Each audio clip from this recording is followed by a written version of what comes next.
You're listening to Soap Dirt, the latest in television entertainment news.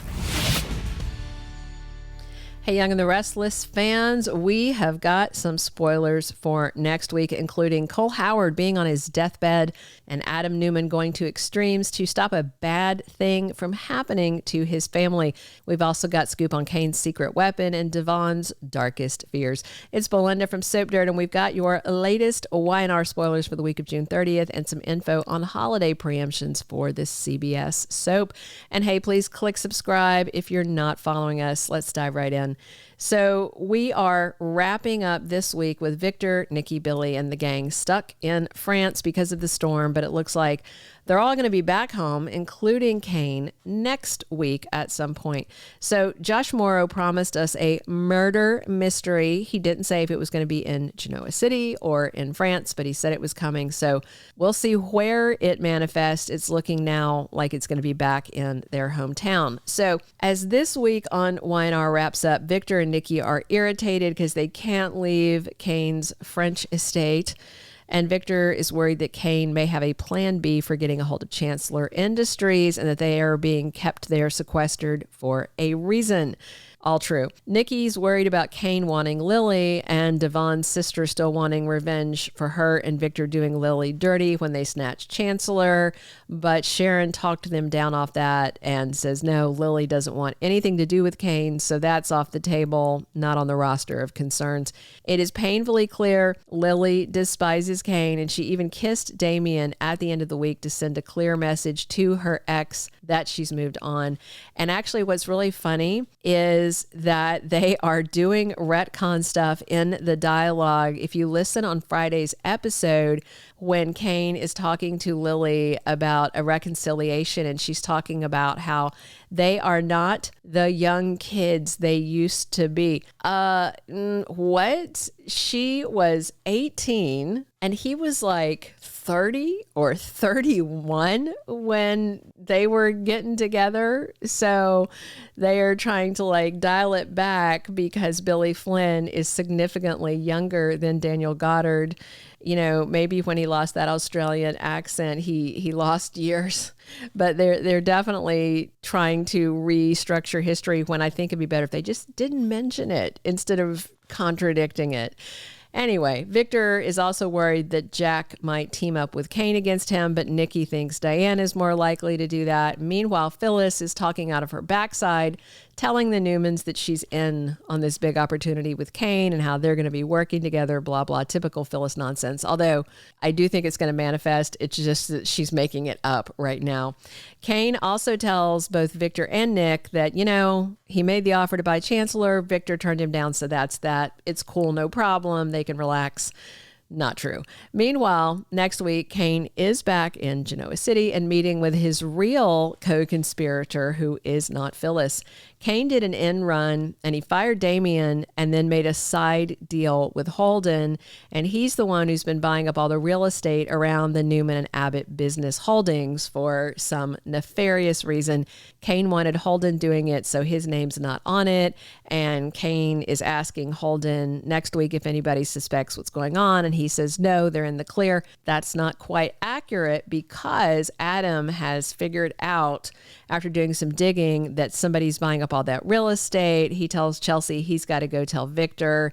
I don't know if he knows it's Holden or he just suspects it's Dumas because at this point he doesn't know it's Cane because no phone service, yada, yada.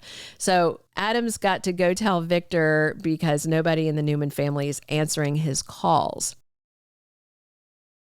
And that's because of that bad storm and possibly because Cane is jamming cell signals. So next week, watch for Adam to basically hike his way through torn up train tracks that were ravaged by the storm to get to Victor and drop the bombshell about what Cane is doing back in their hometown. By then, though, despite Adam's valiant effort, it may be too late. We'll see. Next week, before everybody leaves for home, we've also got Devon telling Amanda that he's worried Cane is using this big party as a way to distract them from something. That's accurate. Devon is then pumping Cane's lady lawyer for info, but he gets nowhere because Amanda claps back on Devon and says, even if that was the truth, why would I ever tell you?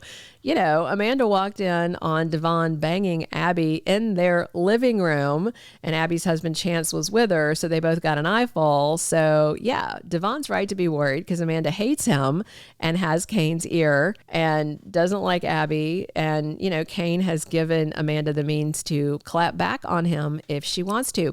And if Lily keeps rejecting Kane, as I suspect she will, then, Kane might take aim at Winters and Chancellor both for payback. I think Amanda would love to take a shot at Devon. Also, we had Claire suffering that panic attack and Holden coming to her rescue this week.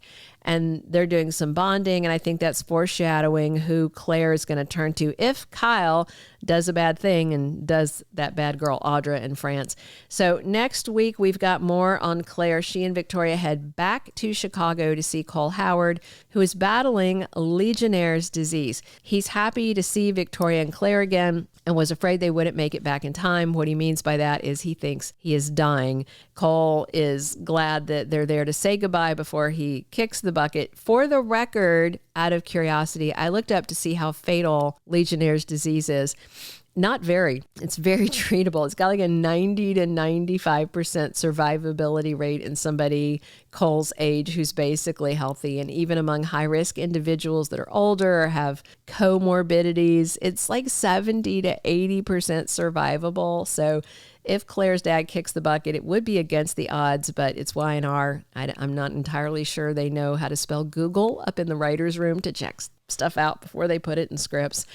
The one thing I can think of is maybe Cole is our murder mystery victim and he's been intentionally infected with some terribly virulent strain of something.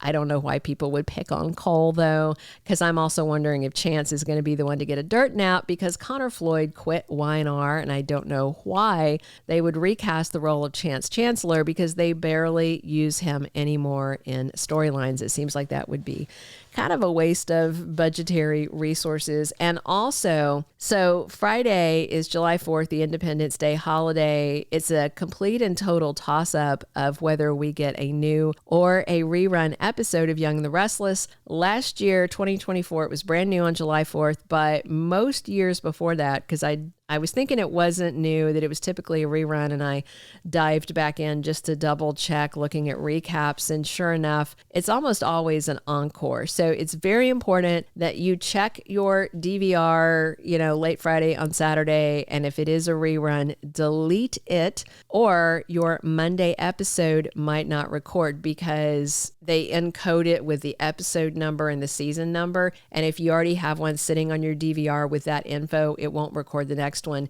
It doesn't actually know the content that's aired. It only knows how it was listed in the program guide, just if you wanted to understand the technicalities of why that happens, because you'll notice that if you've got a preemption, a lot of times your next day doesn't record, and that's why. Be sure and check back tomorrow for your full roster of Young and the Restless spoilers. I'll have dated daily spoilers for the entire week of June 30th through July 4th, and even if they tell us it's a new episode, that doesn't mean that it will be. So you gotta check your DVR. Thank you for being a loyal listener. Follow us wherever you get your podcast, because you don't want to miss the next episode. Soap Dirt is on all the major podcast platforms, including Apple Podcast, Spotify, iHeartRadio, and more.